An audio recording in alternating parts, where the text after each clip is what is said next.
नमस्कार, मैं हूं प्रदीप कुमार। आप देख रहे हैं पॉलिटिकल आइडिया। पॉलिटिकल आइडिया के आज के इस अंक में आप सभी दर्शकों का बहुत बहुत स्वागत है। मित्रों, देश में किसी भी राज्य में भारतीय जनता पार्टी को सरकार बनाने के लिए क्या क्या चाहिए, वो अभी वैसे राज्य में जहां पर कि मुसलमानों की आबादी 15-20% या उससे अधिक हो, तो 2-3 चीजें चाहिए। अगर आप देश के अलग अलग राज्यों के अलग इतिहास को देखेंगे, पॉलिटिकल हिस्ट्री को देखते हैं जब, तो फिर दिखता यह है कि अगर हम उत्तर प्रदेश को आधार बनाएं तो बीजेपी को हर राज्य में एक आजम खान चाहिए। आजम खान क्यों चाहिए?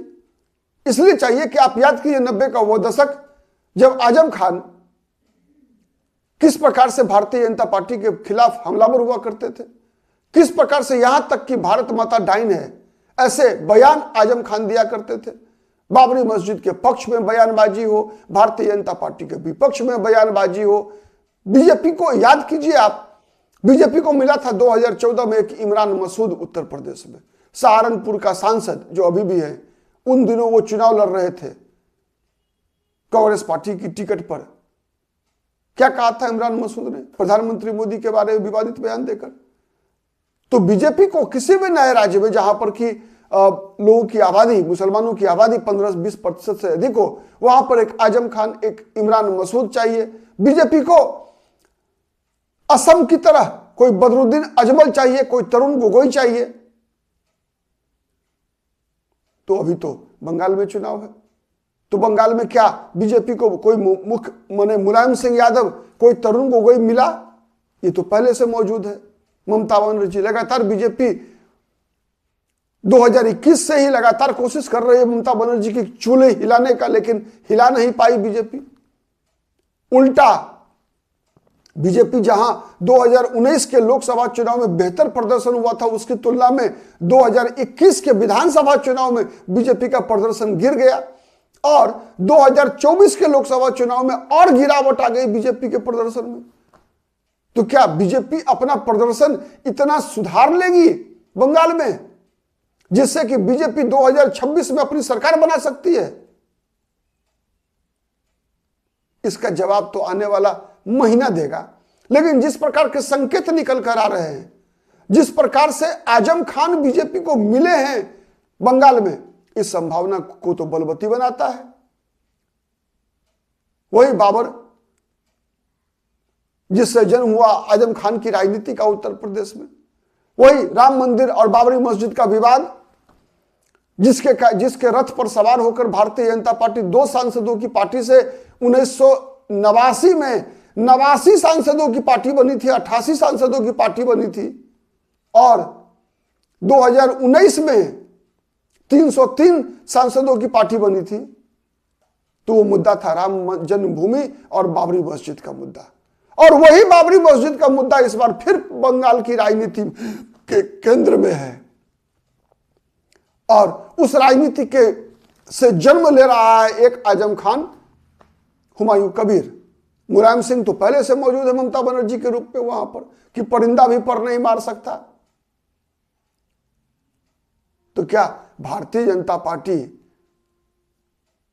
को मिला नया आजम खान बंगाल में वैसे ही सत्ता दिलाने में कामयाब होगा जैसे उत्तर प्रदेश में आजम खान के कारण बीजेपी 1991 में पहली बार अपने बलबूते पर बहुमत की सरकार बनाने में कामयाब हुई थी, कल्याण सिंह जैसे मुख्यमंत्री बनने में कामयाब हुए थे?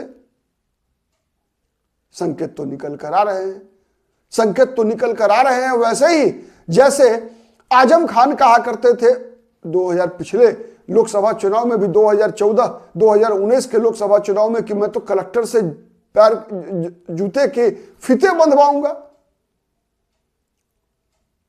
वैसे ही हुमायूं कबीर की रैलियों में क्या नारे लगे?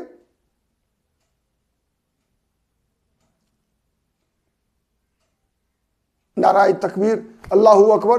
ठीक है, तो इस प्रकार की जो राजनीति है, इस प्रकार की राजनीति कहीं ना कहीं आप देखेंगे भारतीय जनता पार्टी के लिए बंगाल के चुनाव में भारतीय जनता पार्टी को ही फायदा होगा, हुमायूं कबीर की राजनीति से, फरहाद हकीम की राजनीति से। और यह मुद्दा एक ऐसा मुद्दा है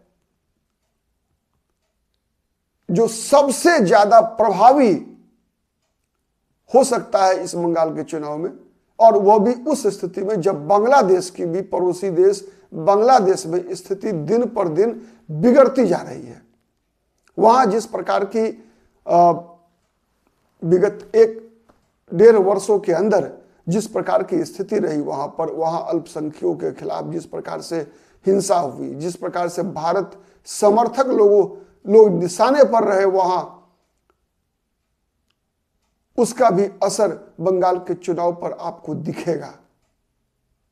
और ऐसी परिस्थिति में ये हुमायूं कबीर जैसा कैरेक्टर अगर बीजेपी को मिलता है तो बीजेपी की चुनावी राजनीति की दृष्टि से अगर देखेंगे तो बीजेपी की तो बल्ले बल्ले है।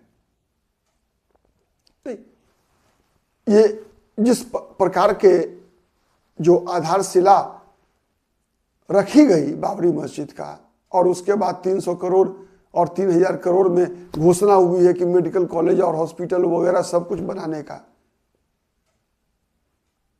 ठीक है, तो हॉस्पिटल बनाने से कौन रोक रहा है, लेकिन ये बाबरी मस्जिद नाम 35 वर्ष के बाद लेकर आना, 33 वर्ष तो हो गए उसके टूटे हुए बाबरी मस्जिद के।